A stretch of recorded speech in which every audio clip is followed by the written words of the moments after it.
To my fellow Jamaicans at home and abroad, Happy New Year!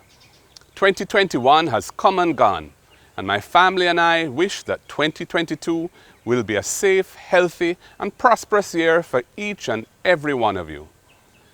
As a new year begins, we have the opportunity to reflect on the year that has passed. 2021 was a year in which the pandemic continued to dominate our lives here in Jamaica and all across the world. We are all hoping that 2022 will be the year in which Corona is brought under control and starts a new chapter in which our daily lives are no longer impacted by public health restrictions.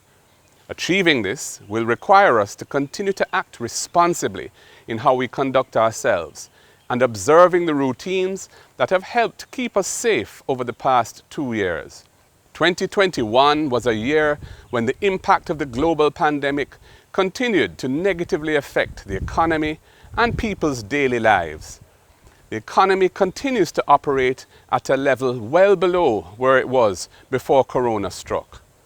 In 2021, the increases in the cost of living, in food prices, electricity prices, gas prices, brought tremendous pressure to many Jamaicans, especially those on fixed salaries and those who have to hustle for their daily living. Many Jamaicans would have liked to see more being done to assist them to weather the slowdown in the economy and the high prices. We must express a special word of gratitude to our Jamaicans overseas who sent home a record amount of financial support to their families here on the Rock, without which many people would have been unable to survive.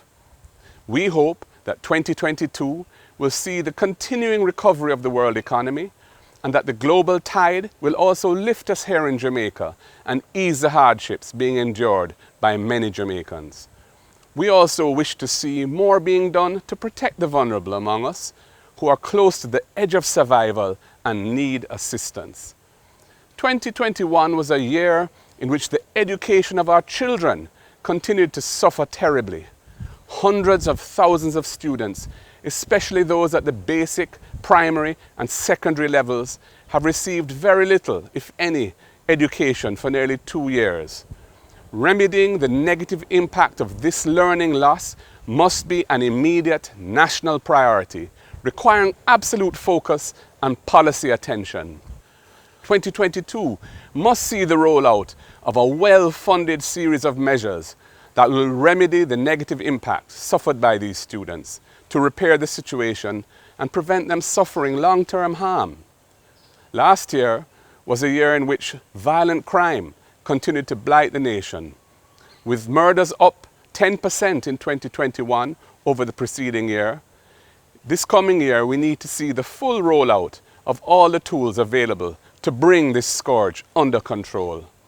We would like to see the more comprehensive and effective use of the JDF and the police force in zones of special operations to bring hotspots under control, supported by curfews, cordon and search, and the intense use of the anti-gang and anti-scamming legislation, supported by DNA evidence and other lawful measures permitted by our Constitution that do not violate the basic fundamental rights of our people.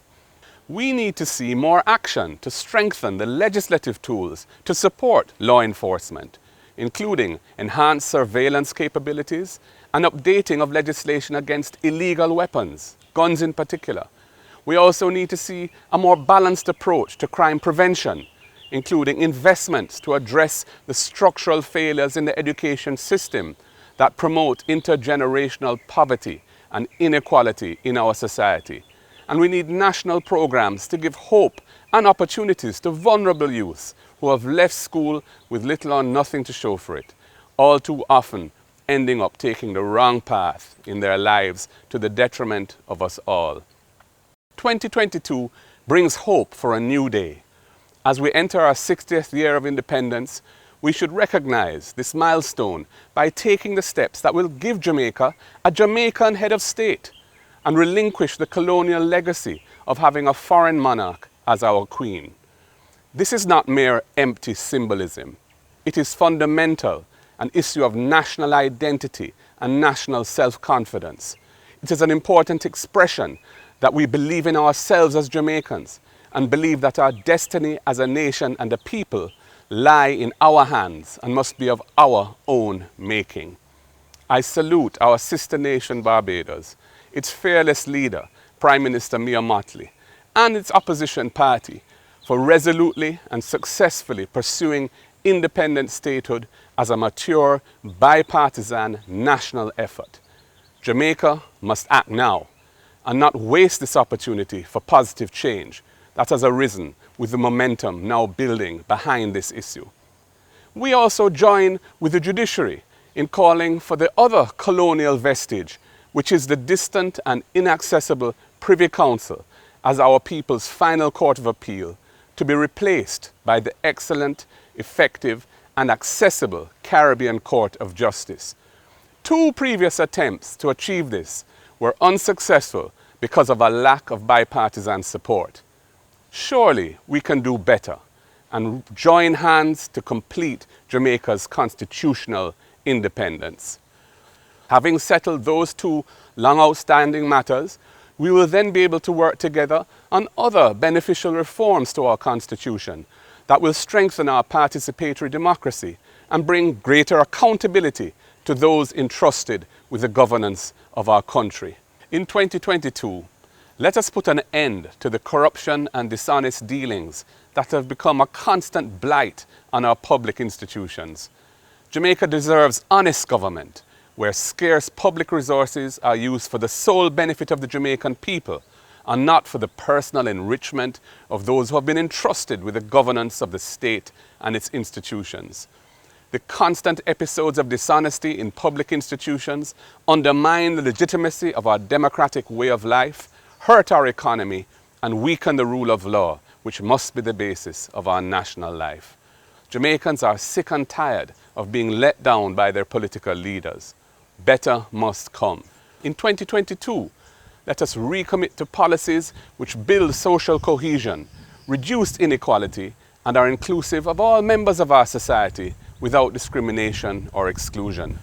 The dignity of human life must be at the forefront of our policy making, and promoting fairness and justice must be the cornerstone of principle which directs our decision making. This is the pathway that will ensure that Jamaica will, under God, increase in beauty, fellowship and prosperity, and play her part in advancing the welfare of the whole human race.